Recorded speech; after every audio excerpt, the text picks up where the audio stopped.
ప్రపంచ వైద్య చరిత్రలోనే అద్భుతం నియోకేర్ హోమియోపతి ఎలాంటి అనారోగ్య సమస్యలకైనా 100% ట్రీట్మెంట్ గ్యారంటీ. నమస్తే, నేను Keshav. Welcome to Suman TV. ఆంధ్రప్రదేశ్లో కొంతమంది ఐపీఎస్లు అధికారంలో ఉన్న వారిని అంటకాగుతూ అడ్డమైన పనులకి పాల్పడ్డారా? పౌర సరఫరాల శాఖ మంత్రిగా ఉన్న నాదెండ్ల మనోహర్ చేసిన ఆరోపణలు, విమర్శలు ఎవరిని ఉద్దేశించి? కొంతమంది ఐపీఎస్ అధికారుల సహకారంతోనే వేల కోట్ల రూపాయలు విలువ చేసే నిత్యావసరాలకు సంబంధించి ముఖ్యంగా సివిల్ సప్లైస్ బియ్యం దేశం దాటిపోయిందనేది ప్రధానమైనటువంటి ఆరోపణ.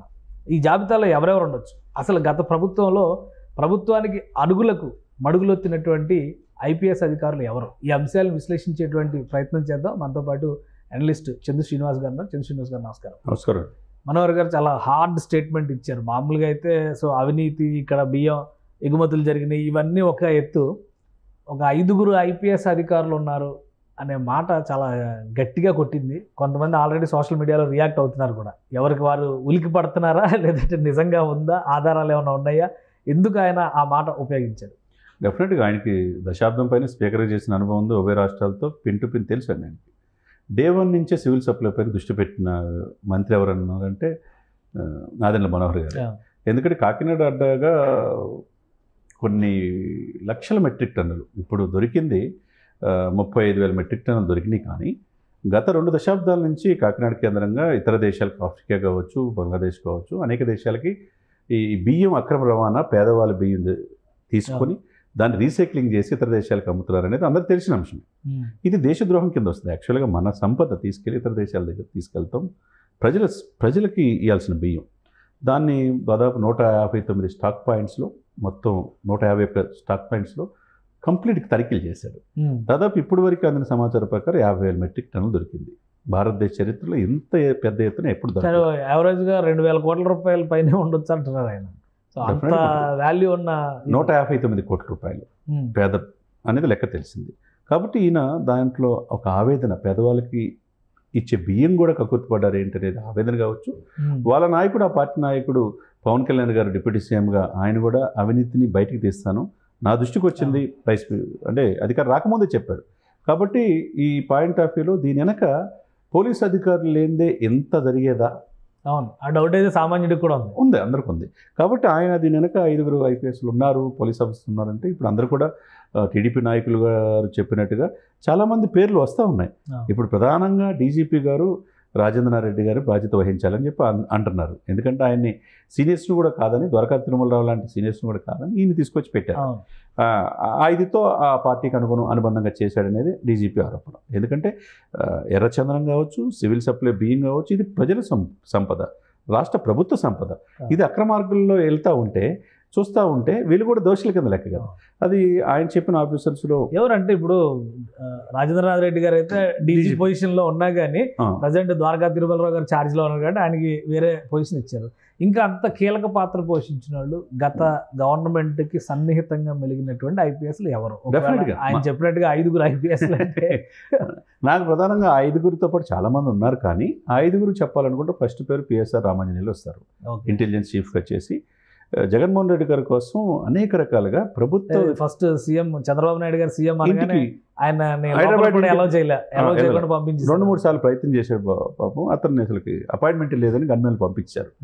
అంటే గతంలో ముఖ్యమంత్రి గారు ఏది చెప్తే అది చేసి, తర్వాత బీజేపీ కావచ్చు, జనసేన కావచ్చు, టీడీపీ కార్యకర్తల్ని ముప్పతిప్పులు పెట్టిన వ్యక్తి పిఎస్ఆర్ ఆంజనేయులు గారు. వాళ్ళు ఎట్లా చూస్తూ ఉంటారు చెప్పండి.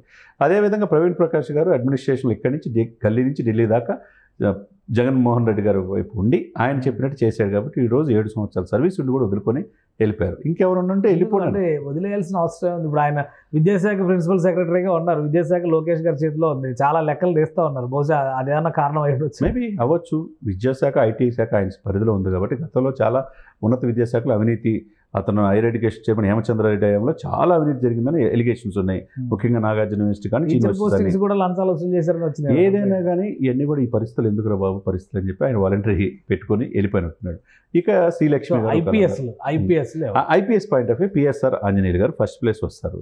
2 సంజయ్ కుమార్ ఐపీఎస్, రఘురామకృష్ణరాజు గారిని అరెస్ట్ చేసిన ఆయన ఉన్నాడు. వెనక సునీల్ కుమార్ సునీల్ గారు ఉన్నారు, ఆయన సిబిసిఐడి చీఫ్గా చేసి వీళ్ళైతే రఘురామకృష్ణరాజు గారికి చాలా ఇబ్బందులు పెట్టారు. ఓకే, ఈయన చంద్రబాబు నాయుడు అరెస్ట్ టైంలో సంజీవ్ కుమార్ గారు సంజయ్ కుమార్ అయితే ఢిల్లీ ఎస్ RRRలో కీలక పాత్ర పోషించింది మాత్రం సునీల్ కుమార్. ఆయన చాలా ఇబ్బందులు గురి చేశాడు, ఆయన కోసం పోరాడుతున్నాడు కేసులు పెట్టి. ఇక సంజయ్ అన్నట్టు మీరు అన్నట్టు ఆయన యొక్క ఐపీఎస్ ఆఫీసర్గా ఆన్ బిహాఫ్ ఆఫ్ గవర్నమెంట్ ఎంతవరకు మాట్లాడు అంతవరకు మాట్లాడు. చివరికి ఏదో పార్టీ తరఫున మాట్లాడినట్టుగా ఢిల్లీలో ప్రెస్ మీట్ పెట్టడం అనేది చాలా తప్పు. స్కిల్ డెవలప్మెంట్ కేసులో ఆయన మరీ ఇంకొద్దిగా ఎక్కడ పుట్టింది, గోదావరి నది ఎక్కడ పుట్టింది చెప్పారు. అది మరీ టూ మచ్ అయిపోయింది అక్కడ, అది అందరికీ తెలిసిన విషయం. ఇకపోతే కృష్ణా జిల్లా కమిషనర్ కావచ్చు, అక్కడ కాంతిరామ్ టాటా అధికార పార్టీకి ఎలక్షన్స్ ముందర ఆయన్ని ఆయన మీద ఎలిగేషన్స్ ప్రభుత్వం 3DP ఆరోపించింది కాబట్టి. ఆ తర్వాత జాషువా అయితే వీళ్ళందరికంటే ఎక్కువగా టీడీపీకి కీలకమైన వ్యక్తుల్ని, పట్టాభి లాంటి వ్యక్తుల్ని లిఫ్ట్ చేయడమే కాకుండా ఆయనల్ని 3rd డిగ్రీ ప్రయోగించారు. ఆయన చూసారో లేదో ప్రమాణ స్వీకారం ఆయన కొత్త ప్రభుత్వం రాగానే జాషువా ఉన్నాడో లేదని ఆయన క్యాంప్ ఆఫీస్కి వెళ్ళి ఆయన లేకపోయినా ఆయన కుర్చీలో బొకే కాదు దండేసి శాలువ కూడా కుర్చీ కప్పారంటే ఎంత కష్టతో టీడీపీ వాళ్ళు ఉంటారో అర్థం చేసుకోవచ్చు. ఈ జాషువా ఇకపోతే విజయరావు గారు నెల్లూరు ఐపీఎస్ ఆఫీసర్, ఆయన కూడా వైసీపీ చాలా ఎలిగేషన్స్ ఉన్నాయి. వేమిరెడ్డి గారు ఉన్న వెంకటగిరిలో చాలా మైనింగ్ ఇది జరిగిందని, అక్కడ అధికార పార్టీకి వినోదం కూడా విజయరావు గారి మీద ఎలిగేషన్స్ ఉన్నాయి. ఇకపోతే విశాల్ గున్ని ఐపీఎస్, తర్వాత రిషాంత్ రెడ్డి, ఆయన కూడా అంగళ్ళు కేసులో చాలా పెద్దిరెడ్డికి చంద్రబాబు నాయుడు గారికి వ్యతిరేకంగా చేసి చాలా ఇదిగా అవుట్రైట్గా అధికార పార్టీ వైపు నిలబడ్డాడు. ఆయన మీద ఎలిగేషన్స్ ఉన్నాయి. ఫకీరప్ప ఉన్నారు, తర్వాత రాజేంద్ర రెడ్డి మనం ఇందా చెప్పుకున్న పాల్ రాజు ఐపీఎస్ ఆయన ఉన్నాడు, తర్వాత అనుపురాజన్ అనంతపురంలో పరిటాల ఫ్యామిలీని చాలా ఇబ్బందులు గురి చేశారు. ఇకపోతే తిరుమలేశ్వర రెడ్డి తిరుపతిలో చెవిరెడ్డి ఏది చెప్తే అది ఆయన విన్నాడు. కాబట్టి ఇప్పుడు వీళ్ళంతా అధికారంలో ఉన్నప్పుడు అధికార పార్టీ ఏది చెప్తే అది వింటే తర్వాత 5 సంవత్సరాల తర్వాత పార్టీ మారుతుంది. వీళ్ళు దాదాపు 62 సంవత్సరాల దాకా సర్వీస్లో ఉంటారు. అది తెలియ కొంతమంది ఏంటంటే ప్రభుత్వం నెక్స్ట్ మళ్ళీ వైసీపీ వస్తుంది కదా, మాకు ప్రాధాన్యత పోస్టులు ఇవ్వచ్చు, ఏదైనా కారణాలు రీత్యా వాళ్ళు చెప్పింది చేయటం వల్ల ఈ రోజున వీళ్ళు ఇబ్బందులు గురవుతూ ఉన్నారు. ఎందుకంటే సాక్షాత్తు టీడీపీ వాళ్ళే వీళ్ళ పేర్లని చెప్తా ఉన్నారు. సోషల్ మీడియాలో వచ్చిన పేర్లే మనం ఉదరించాం. కాబట్టి టాప్ 5 తీసుకుంటే మనం ఇందాక అనుకున్నట్టుగా వీళ్ళు చాలా రకరకాల కేసుల్లో ఉన్న ఐపీఎస్లు. అవునండి, వీళ్ళే సివిల్ సప్లైస్ అక్రమాల్లో కూడా కీలక పాత్ర పోషిస్తారు. వీళ్ళల్లోనే ఒక 5 అనుకోవచ్చా? డెఫినెట్గా ఉంటారు. ఇంకా వీళ్ళకి తెలియకుండా రాష్ట్ర సరిహద్దులు దాటి ఇప్పుడు చెక్ పోస్టులు దాటి పెద్దిరెడ్డి మిథున్ రెడ్డి అని చెప్పగానే ఎర్రచందనం మొత్తం పోతుందని చెప్పి సాక్షాత్తు డిప్యూటీ సీఎం గారు ఉదరించారంటే ఎంత ఎవిడెన్స్ లేకపోతే ఉదరిస్తారు? చెక్ పోస్టులన్నింటిలో ఈ పోలీసుల యొక్క పాత్ర లేకుండా ఆ యొక్క కన్సల్ట్ ఎస్పీలు, డిఐజీలు, డీజీపీలు పర్మిషన్ లేకుండా వెళ్తాయా చెప్పండి సార్? ఈ దాటిపోయి చివరికి నేపాల్ బోర్డర్ వెళ్ళిందంటే చివరికి నిన్న సంజయ్ గారు కూడా ఎర్రచందనం మాటన మీరు వీరప్పన ముఠా అయిపోయారు, ప్రకృతిని కూడా ధ్వంసం చేశారు, ఎవరు బండి సంజయ్ గారు కేంద్ర హోంశాఖ మంత్రి అన్నాడు. అంటే ఇది కేంద్ర దృష్టిలో కూడా ఉన్న అంశం అనేది అర్థమైపోయింది. తిరుమల సాక్షిగా ఆయన చెప్పాడంటే గత ప్రభుత్వం ఎర్రచందనం వ్యాపారం చేసింది, దోపిడీ గురి చేశారు, రాష్ట్ర సరిహద్దులు దాటి ఇట్లా చేయటం వల్ల అది చాలా ఇది చేశారు, ఆ ప్రభుత్వం అందుకనే పోయిందని చెప్పాడంటే కేంద్ర ప్రభుత్వం దృష్టిలో కూడా ఆంధ్రప్రదేశ్లో జరుగుతున్న అవినీతి మీద ప్రత్యేక దృష్టి పెట్టినట్టే కనపడుతుంది. సో ఇప్పుడు ఈ అవినీతికి ఇన్వాల్వ్ అయినటువంటి అధికారుల పైన చర్యలు తీసుకోవడానికి లేదా ఆధారాలు సేకరించడానికి ఎంత సమయం పట్టవచ్చు? డెఫినెట్గా ఒక 15 రోజుల నుంచి 1 మంత్ పట్టిద్దండి. ఎందుకంటే జ్యుడిషియల్ ఎంక్వైరీ కాల్ఫర్ చేయొచ్చు, మినిమం అంటే 15 రోజులు, లేకపోతే 1 మంత్ టైం ఇవ్వచ్చు.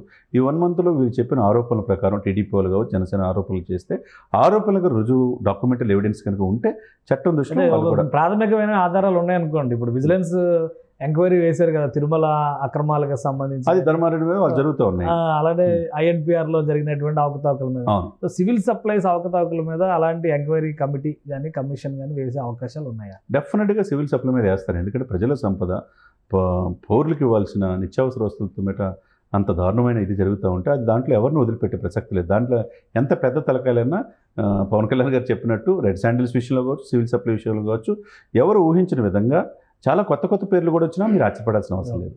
రైట్, థ్యాంక్ యూ శ్రీనివాస్ గారు, మీ అభిప్రాయం తెలియజేసినందుకు. ఇది ఆంధ్రప్రదేశ్ పౌర సరఫరాల శాఖ మంత్రి చేసినటువంటి ప్రధానమైనటువంటి ఆరోపణ. 5 IPSలు పూర్తిగా సహకరించడం వల్లే ప్రజలకు అందాల్సినటువంటి నిత్యావసరాలు దారి తప్పాయనేటువంటి మాట చెప్తున్నారు. దీనిపైన కమిటీ వేసి విచారించే అవకాశం ఎక్కువగా కనిపిస్తుంది. అలానే ఆ గత ప్రభుత్వంతో అంటగాగినటువంటి ఐపీఎస్ అధికారుల జాబితాని ఇప్పటికే షార్ట్ లిస్ట్ చేసి పెట్టినటువంటి పరిస్థితి. వీళ్ళలో కొంతమందికి పోస్టింగ్లు కూడా ఇవ్వకుండా జీఏడీకి అటాచ్ చేసినటువంటి పరిస్థితి ఉంది. సో అతి త్వరలోనే ఎవరైతే ఇందులో పాలు పంచుకున్నారో వాళ్ళందరి వివరాలని కూడా వెల్లడించే అవకాశాలు కనిపిస్తున్నాయని చంద్ర శ్రీనివాస్ గారు అన్నారు. ఇది special discussion. Keep watching. Suman టీవీలో మీ పర్సనల్ అండ్ బిజినెస్ ప్రమోషన్స్ కోసం కింది నెంబర్కి కాంటాక్ట్ చేయండి.